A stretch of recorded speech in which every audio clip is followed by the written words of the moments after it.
Oh, hey there. Before we dive into today's episode, I want to make sure that you know about a free workshop I'm hosting on April 8th called How to Lose Weight in Perimenopause. If you have been doing all the right things and you're still not seeing results, this is exactly what you need. We're covering why the old approach has stopped working and what actually works for your body right now. Spots are limited, so head to the show notes and click the link to register for this free workshop. Okay, let's get into today's episode. I'm Ashley Malik, and I help midlife moms to feel amazing using nutrition and mindset strategies that give you the healthy, happy, and confident life you've been striving for. After losing 65 pounds in perimenopause, tackling gut health issues, and surviving breast cancer, I've learned that health and wellness is so much more than just gathering information. Learning to rewire your brain and your thoughts lets you take all that valuable information and put it into action so that you actually get results. Here, you'll get strategies for eating healthy food without feeling deprived, systems for making nutrition work for you and your family, and steps to rewire your brain so that you never have to rely on motivation again. If you're ready to be healthy, have more energy, and thrive in midlife, you're in the right place. This is the Family Fork Podcast. All right, welcome back, my friend. If you have been listening to the Family Fork for any length of time, you know that we talk about how perimenopause and menopause, it affects absolutely everything. Your sleep, your weight, your energy, this elusive ability to build healthy habits. And honestly, it kind of just affects your overall sense of who you are. And one of the things that I hear most often is that you feel overwhelmed by all of it. You get that something's happening to your body, and so you try and go out and gather a bunch of information about this season of life. But at the end of the day, you still don't know what to actually do about it, and that can feel frustrating. So today's guest is the perfect person to help you answer those questions. Stephanie Traver is a women's health nurse practitioner and a Menopause Society certified practitioner, which is a credential that absolutely matters to this conversation. She is the founder of Vital Menopause, a Colorado-based clinic that specializes in hormone therapy, metabolic health, overall support for women in midlife. It's amazing. And Stephanie has built her entire practice around a single mission, changing the conversation around menopause and making sure that women have access to evidence-based care, which is really important, real information, and community support that you deserve. So I am excited for this conversation because Stephanie is truly a wealth of knowledge. And today she's here to help us understand all of the ways that this hormonal season of life is showing up in your body, your mind, and your day-to-day experience. So Stephanie, welcome to the Family Fork. We are so glad that you are here. Thank you so much. I'm happy to be here. It's always wonderful to be talking about women, talking about perimenopause and menopause, and all the ways that we can help these women better.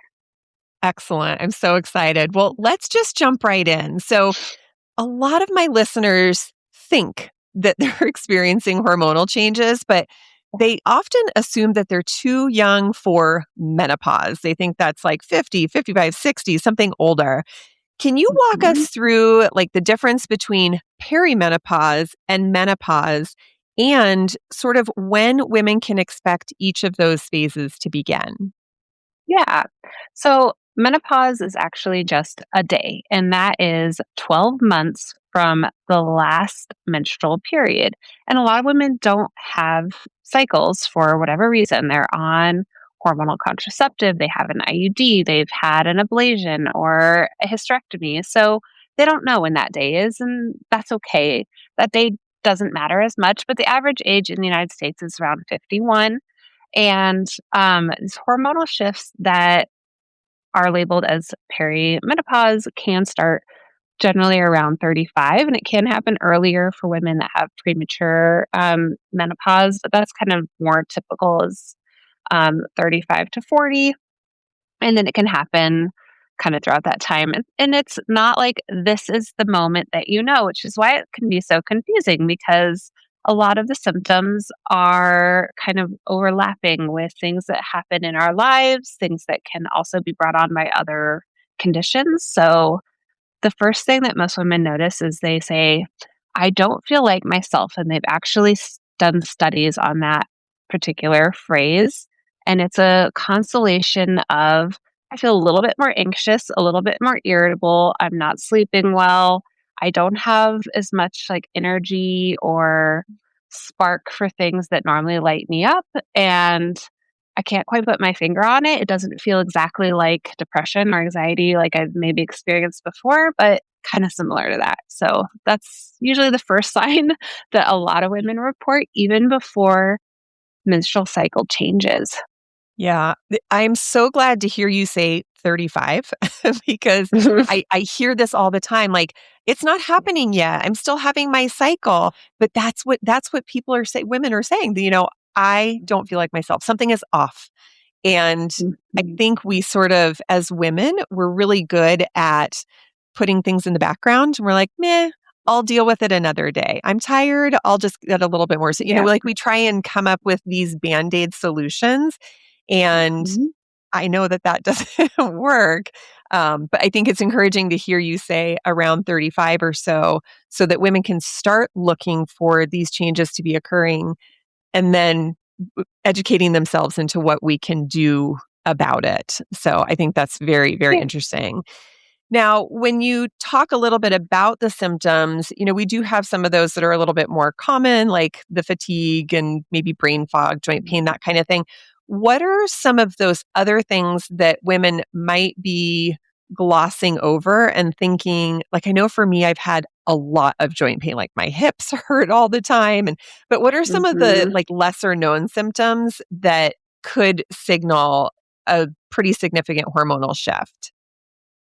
I think like some of the big red flags are like if your period has gotten heavier or changed in nature. So it's like it was cruising along like this. If you get a cycle and it's been cruising along like this and then all of a sudden it's made a significant change, like that should kind of tick a box for you like, this is probably hormonal and not just stress or aging or, all the other things that we kind of like um other things are hair loss. A lot of hair loss is hormonal, and it can be triggered by other things, but a lot of it is hormonal. So if your hair is thinning, if your ponytail is all of a sudden really skinny, especially if you're having thinning like right here or your part is widening, that's usually hormonal.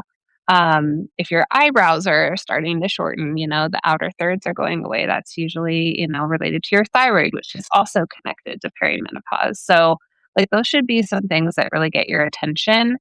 Itchy, like a creepy, crawly sensation under your skin. Mm. That's a really common one that people don't often like connect. Fatigue that doesn't make sense. So, like, slept, but I feel like I need a nap, or I cannot sleep. I cannot fall asleep, or I cannot stay asleep. Those are like just classic hormone things that people don't connect to hormones. Yeah, that's just such a good indicator. We again, we like to not, we compartmentalize. It's like, oh, I'm not sleeping well, or oh, maybe I, had caffeine too late in the day, or whatever it might be. And yeah, I think we're learning just in the last couple of years, the conversation has changed so significantly Mhm. around perimenopause and menopause and what's occurring. So hopefully that's helping, but I think it's good for women to know exactly what to look for. So Yeah. you touched on this a little bit, but sort of beyond this notion of like hot flashes, which I think a lot of women start to experience, those like fluctuating periods that happens, of course. What are some other effects that these declining hormones, what other effects does it have in your body? And I know something I'm concerned about because I'm a breast cancer survivor is like bone Mhm. density. I know women talk a lot Mhm. about like cardiovascular health. Histamine intolerance is something that maybe it's just because I'm searching for it, but I am seeing it in my Instagram feed everywhere. Yeah. Talk to us about a couple of those things and sort of how that relates to our shifting hormones.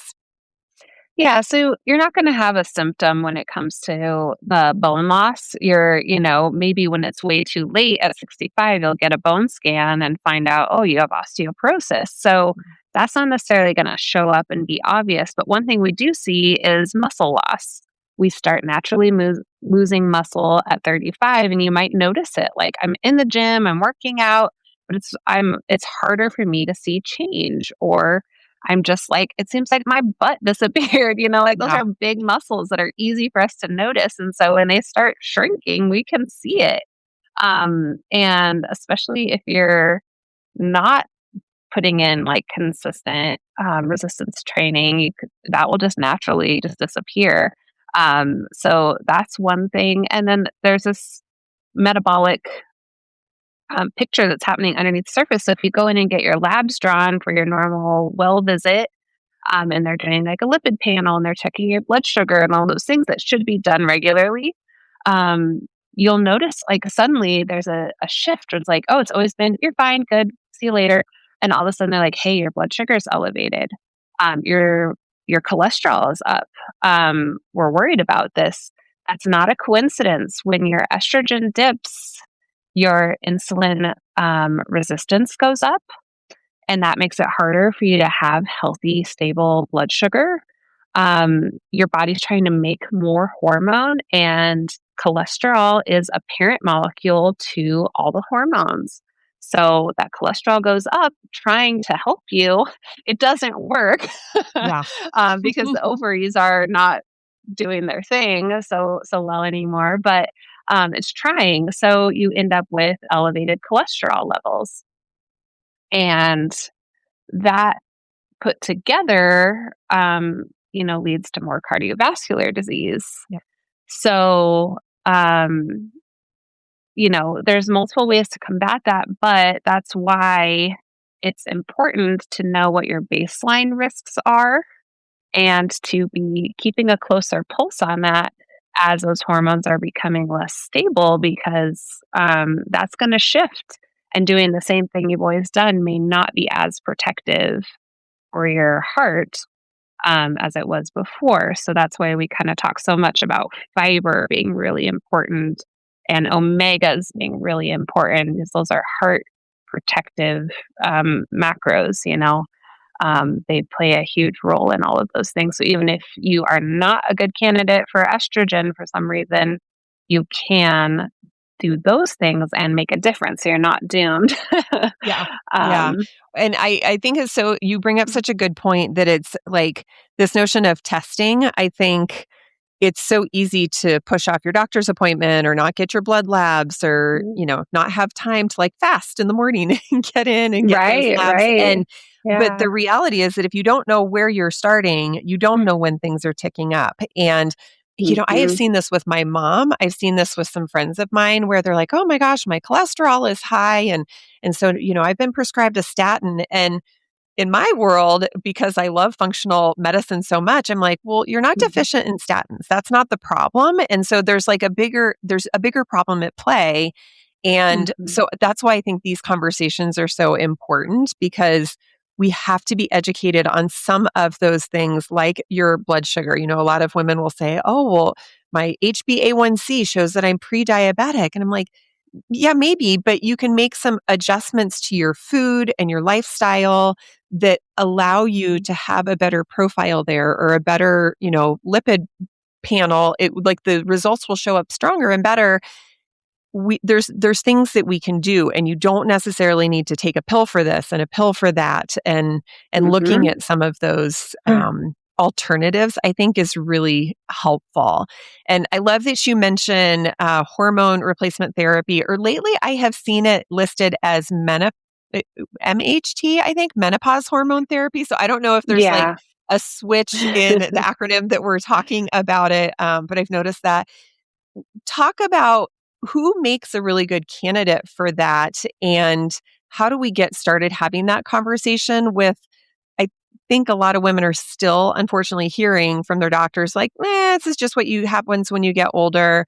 I know the black box label has come off of, I'm assuming, estrogen replacement therapy. Mhm. And so it makes it a little bit easier, but insurance is still behind. Like a lot of these things aren't covered by insurance yet. So how do we get started with this? How do we know that we might be a good candidate? And how do we talk to our doctor about it? Yeah. So it's almost easier to talk about who's not a good candidate than who is a good candidate because most women are great candidates for hormone therapy. But um, essentially, if you are having symptoms um, that act like perimenopause and you are between the ages of 35 and within 10 years past the last menstrual period. Mhm. So that's a pretty wide window. Yeah. So for the average woman, maybe we're talking about between 35 and 65 about. They've pretty widely said the benefits outweigh the risks. And um, if you have had personally a estrogen receptor positive breast cancer, that may not be true. Mhm. Um, that requires a conversation with an expert to know whether or not that is true. There might Mhm. be certain types of hormone therapy that's not the best thing for you.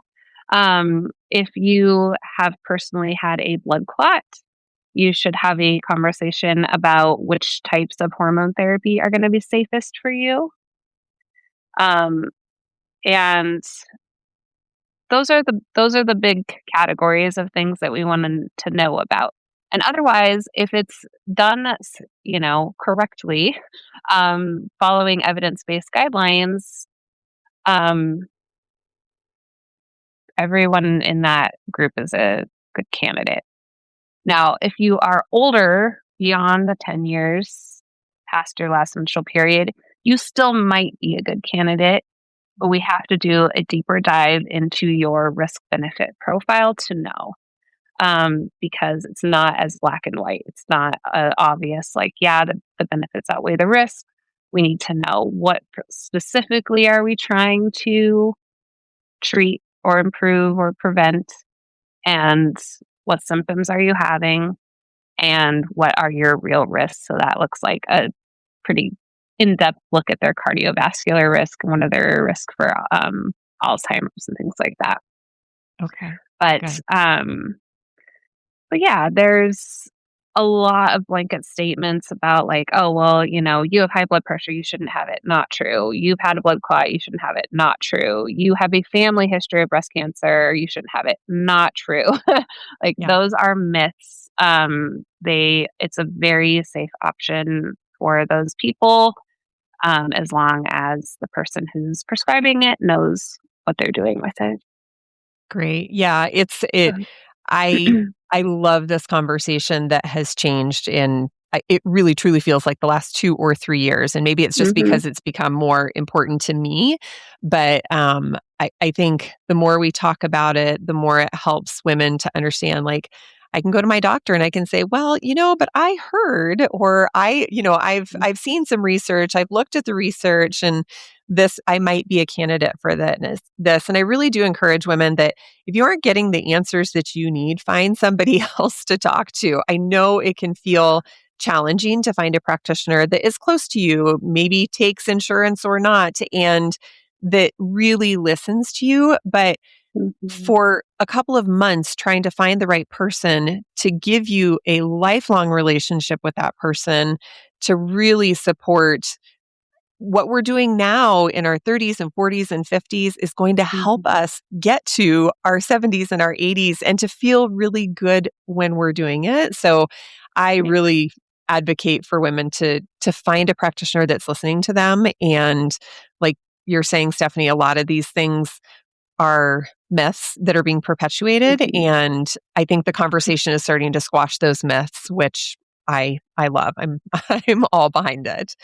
Now, Yeah. hormone therapy works for a lot of women, but I also know that there are a lot of other things we can do to improve our health overall. And one of the things that we talk about here at the Family Fork is nutrition. And I am a tremendous advocate for anti-inflammatory nutrition. I think every woman over the age of 35 should be eating this way.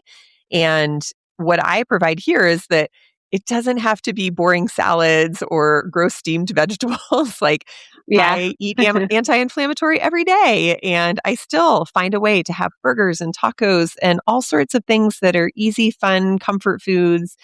Talk a little bit about what you see in your practice in terms of nutrition and how that can be a major driver to being another like supportive therapy in this phase of life. Yeah. I am so on board with what you're doing and what you're supporting because, and so much so that it's just integrated. It's part of my practice. I have a wellness coach that's part of my team, and when we offer, medical weight loss, it's part of it. We talk about resistance training and movement, and we talk about nutrition, and that all comes together because not only for weight loss, but just for thriving and doing well in perimenopause and menopause. It's an essential foundational part of the puzzle. Um, it's just so, so important. And like the key tenets, if I'm like telling someone like quickly, not to overwhelm you, here's what you need to know, eat real food. um, get at a minimum, like most women, about 90 grams of protein. Try to get 25 to 30 grams of fiber, a mixture of soluble and insoluble fiber, and really reduce or eliminate alcohol if it's a possibility for you. Like those are things that you will notice a big shift um, in how your body responds to you if you can do those things as just like the ABCs, Yeah, Um, yeah, the basics. The basics, yeah, and, once you do that, if you wanna come back and we'll talk about, like, what do you do if you have a histamine intolerance, what does that look like? How is that different from if you don't? And what do you do if you, have some, gut microbiome concerns and we need to kinda try and reset that? And, we can deep dive into all of those things, Yeah. but the foundations are there. And a lot of people have no idea what they're eating. So just track it for a little bit and not to obsess over it, not to restrict yourself, not to shame yourself, just to learn what am I doing currently? What does that look like when you say certain number of grams of something? What does that even mean in Mhm. my day to day? Yeah. Yeah. I think that awareness is so good. And it's that you mentioned sort of like gut health issues. And in previous episodes, I have been very transparent about the fact that I have struggled with candida overgrowth pretty much my entire life that I can trace back and had a couple of years with SIBO, which is a bacterial overgrowth. And right now I'm really struggling with like histamine intolerance. And so this is again why it's so important to have that relationship with your practitioner. A lot of testing needs to happen.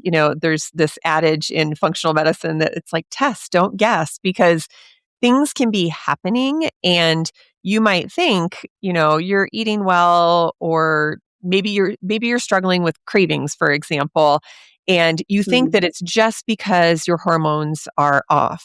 But actually, it could be that you have a yeast overgrowth. And so it's really important to educate yourself with your practitioner with the results of your testing to understand what's going on. And then what I have found personally with the women that I work with, starting with nutrition can be one of the easiest and fastest ways to make changes, whether you're in perimenopause or menopause, or you have, some gut health issues or whatever's going on. Really being aware of what you're eating and starting there can be hugely impactful. And often I find, and I'm sure you do too, Stephanie, like women who kind of adjust their nutrition within a couple of weeks, barring that they don't have some other, you know, gut issue going on or something like that, they actually start to feel really good pretty quickly. They're sleeping better. Hmm. They have more afternoon energy. They're not crashing at 3 o'clock in the afternoon. They're not relying on caffeine. So it can have a faster effect than we recognize. And that's why I just really advocate that starting with your food, because you have to eat. So starting with your Yeah. food can be the fastest way to sort of get you on an upswing to feeling better. Yeah, when we talk about, like, the things that you're doing every day or multiple times a day, every day, like, those have a huge impact. So, um, if it's your nervous system is dysregulated and that's a huge part of your cortisol is constantly high and you're putting on lots of belly fat, start with start the morning with 5, deep breaths. Mhm. And, look at the morning sun before you look at anything else, like, before you start being productive, like, just give yourself it takes, under a minute to do this. Yeah. Um, do that and do it every day and just see, like, if in 5 days you don't feel a difference, maybe it's not for you, but I can almost guarantee that you will. Yeah. Yeah. Um, and it's, food is something, yeah, you're doing multiple times a day, every single day, and you don't have to be perfect, but it can make a huge impact because of that consistency. You're doing it so often that if you just shift one thing just a little bit, you can really make a difference. Yeah. Yep. I would agree with that. So let's talk. You touched on it a little bit a few minutes ago around like cortisol, putting on the belly fat. I know I struggle with this. It's like that spare tire starts to show up around your midsection. You're like, what is happening? And so many women try and reduce calories, or maybe they try and like work out more, or they just get frustrated. I think this is the majority of women. They just get frustrated and they're like, forget it. This is just what happens when I get older. I'm going to gain weight. I'm going to be heavier. And I know that that's not true. Talk to us a little bit about how this is impacting not only that, what we sometimes call like menobelly, but also Mhm. just weight overall. And I know that nutrition, strength training, mindset regulation, all of those things play into it. But talk to us biologically, like what's going on. Yeah, so there's 2 main mechanisms that's causing that to happen, and one is that insulin resistance I was talking about. So insulin resistance just means that, as you eat food for fuel, that glucose comes in and it's ready to go into the cell and do its job, and it comes in and the insulin's not quite responsive enough. It's not quite there. And so the glucose is sitting there, and if it's sitting there in the bloodstream, it's causing harm. And so the body is like, oh no, we can't have this. We got to do something with it. So let's store it for later. And it stores it for fat. And it's convenient that it stores it right there because it can be easy. It's like, oh, we'll have it when we need it. And then that keeps happening. Um, It's like a and so purse. you It's end like up a purse that you just like can yeah, have easy access exactly, to. like, "Okay, No check, thanks. we'll just get rid of that, and we'll put it there for later." Yeah. Um, so your body is doing that, and so you end up fatigued, but also with some belly fat. And it's kind of in and around the organs, that visceral fat that's harder to access when you actually are, burning fat, doing exercise or whatever. So that's tough. And then the other thing that happens is that particularly in perimenopause, you have points where your estrogen is low and you have points where your estrogen is very high. And both of those states are inflammatory states. Estrogen is very anti-inflammatory when it's in this nice little medium space that we live in most of the time. But when it's really high and really low, it's inflammatory. And so that keeps our cortisol elevated, as if we are running from a bear or, in some kind of acute state all the time. And so the body is like, okay, we've got to make sure we're ready for whatever terrible thing is happening, and so it just again keeps storing that for later. So there's and we're losing muscle muscle burns calories when we're just resting and we're just existing. So then our calorie burn goes down.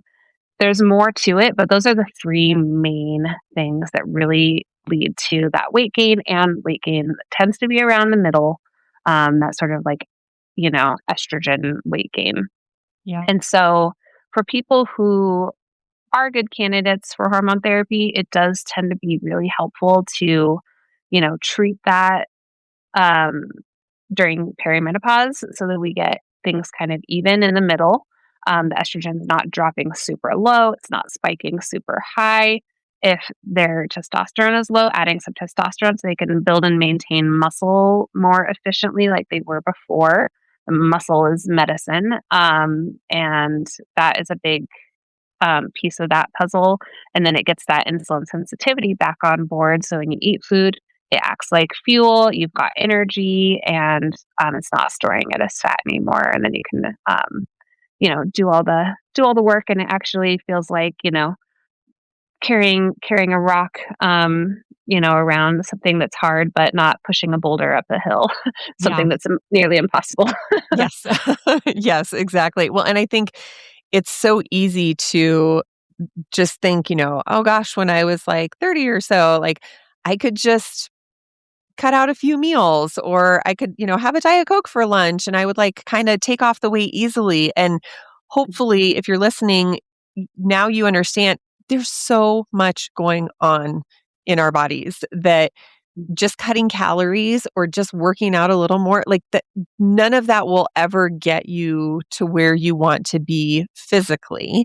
And it's frustrating because I think, again, as women, we sort of shame ourselves, like, what's wrong with me? What's wrong with me? Why can't I Mhm. figure this out? And I know so many of my listeners are high achievers, and we're used to taking the DIY route. Like, I will figure this shit out on my own. I'm just going to like muscle Mhm. my way through. And in this phase of life, I don't think that's possible anymore. You really need the support on board to make sure that we know what's happening. We know what our blood work is. We know what our hormone levels look like. It's a huge picture to learn about and to understand more. And you mentioned, cortisol and stress and feeling like we're running from a bear. I also think at this stage of life, we have a lot of stress and we internalize a lot of that stress, that invisible load of stuff that we are carrying around every single day, things that need to be taken care of, whether it's career or family or whatever.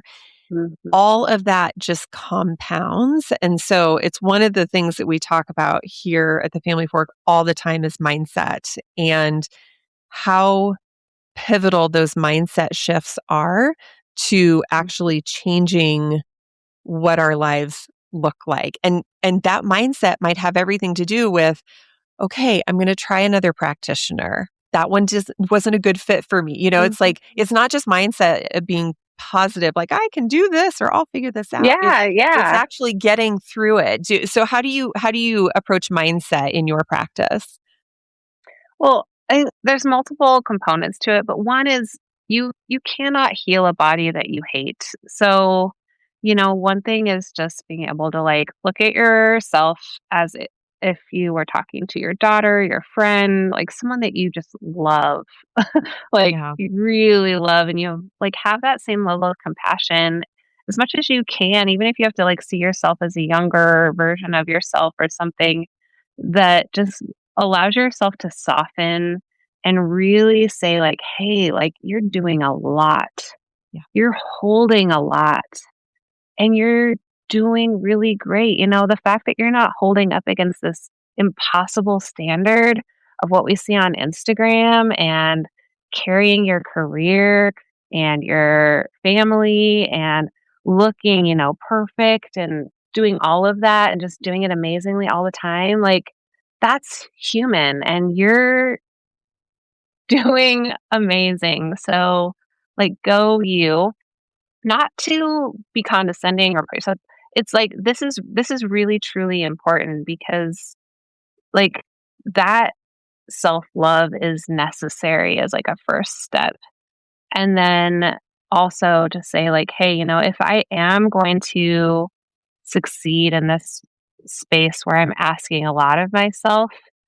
Um, can I accept all the tools, a supportive practitioner, friends, even, hormones and maybe GLP-1s and a trainer and like these things that are going to help me reach the goals that I want without any judgment or shame or like this is my team to help me get where I want to go and that's part of it.